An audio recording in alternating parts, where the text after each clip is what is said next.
Xông hơi, cách chữa bệnh và giải độc hiệu quả ngay tại nhà. Ra mồ hôi là một hình thức điều tiết thân nhiệt của cơ thể do hệ thần kinh tự động điều khiển. Từ lâu y học dân gian đã biết lợi dụng cơ chế này để trị bệnh qua hình thức xông hơi bằng nồi nước xông. Việc tăng tiết mồ hôi và giãn nở những mạch máu ngoại biên qua xông hơi không những có thể giúp giải cảm, hạ sốt mà còn được vận dụng để làm tiêu thụ tán thấp, hạ cao huyết áp và giải độc cho cơ thể trong nhiều trường hợp khác nhau. Nồi xông giải cảm.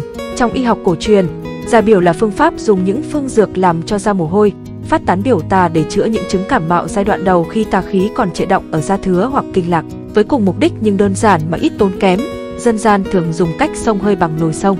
Hơi nước nóng bốc lên từ nồi xông làm giãn nở mạch máu dưới da, vừa kích thích lưu thông khí huyết vừa thúc đẩy việc đào thải hàn khí hoặc thấp khí ra khỏi cơ thể theo đường mồ hôi.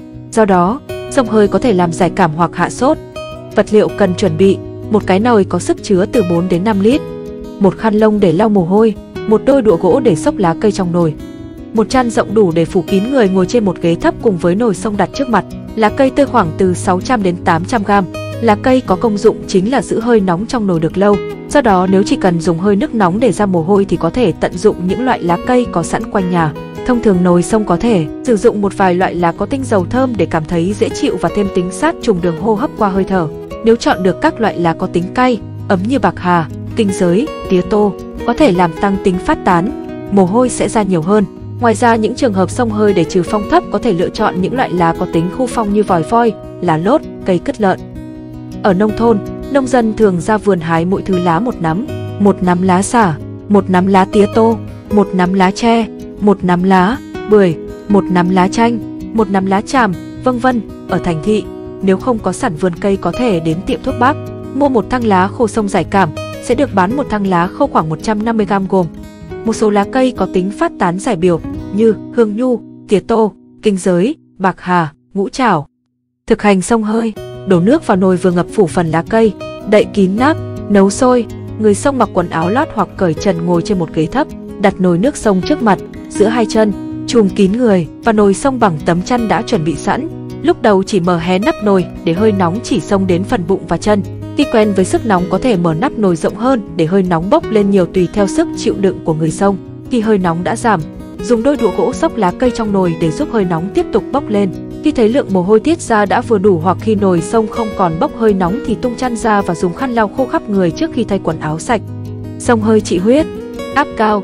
Quá trình xông hơi vừa làm giãn nở mạch máu ngoại biên vừa tăng tiết mồ hôi để thông thoát bớt nước ra khỏi cơ thể. Cả hai yếu tố này đều có tác dụng giảm nhẹ áp lực lên tim và lên thành mạch. Việc bài tiết nước ra khỏi cơ thể bằng đường mồ hôi không những không làm mệt thận mà còn tránh được những phản ứng phụ không cần thiết khi phải dùng những chất hóa dược lợi tiểu để làm hạ huyết áp. Ngoài ra, do tính tương tác giữa thần kinh và cơ, việc giãn nở những cơ trơn của thành mạch máu còn có tác dụng điều hòa thần kinh giao cảm. Đây cũng là lý do cho thấy xông hơi có thể giải tỏa căng thẳng và giảm stress.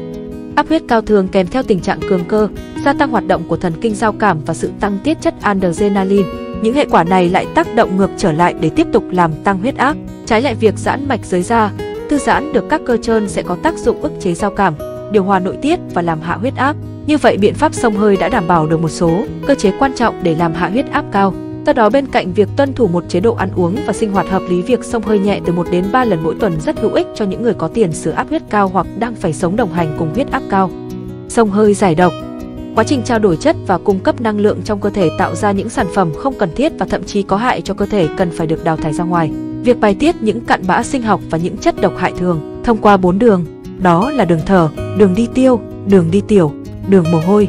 Trên mặt da có khoảng 2,5 triệu tuyến tiết mồ hôi. Một người trung bình tiết ra khoảng 1 lít mồ hôi mỗi ngày.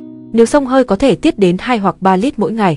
Do đó, hình thức xông hơi bằng nồi xông có thể giúp tăng cường giải độc cho nhiều trường hợp khác nhau mà không phải đưa vào cơ thể bất cứ dược chất gì. Trước hết, xông hơi có thể giúp trục thủy giải độc rất có hiệu quả trong các chứng sưng phù, ứ nước do gan, do thận hoặc do tim. Quá trình xông hơi nhiệt độ dần dần tăng lên khiến cơ thể phân hủy một lượng mỡ nhất định để điều hòa thân nhiệt. Do đó, biện pháp xông hơi phối hợp với việc ăn uống và vận động hợp lý cũng hữu ích cho việc chống béo phì. Dân gian còn có kinh nghiệm dùng nồi xông để giải độc và phục hồi sức khỏe khi cảm thấy mệt mỏi hoặc khó chịu sau mỗi lần đi về từ những vùng rừng núi ẩm thấp, sơn lam chướng khí, sau khi đi thăm bệnh hoặc đi viếng đám ma.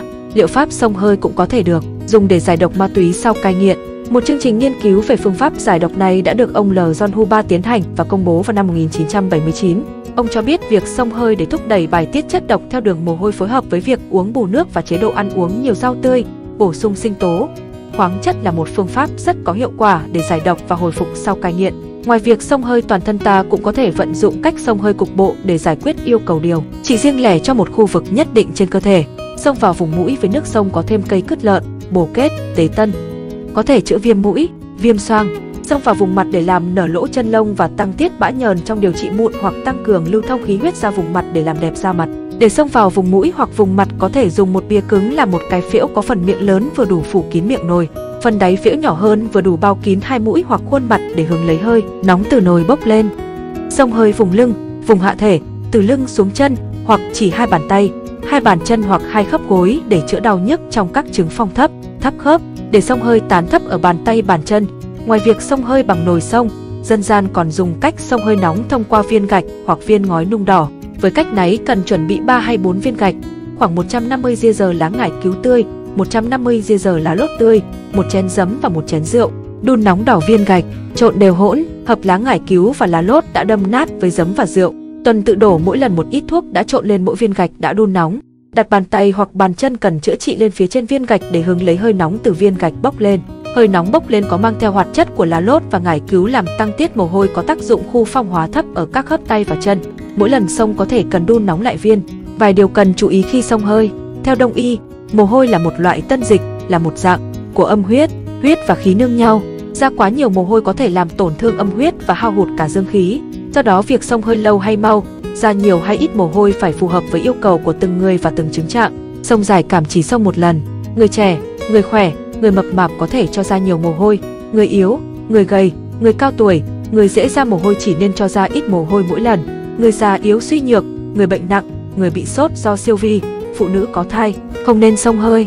Cần ghi nhận tình trạng cơ thể sau mỗi lần xông, chỉ nên tiếp tục xông khi có cảm giác thoải mái sau mỗi lần xông.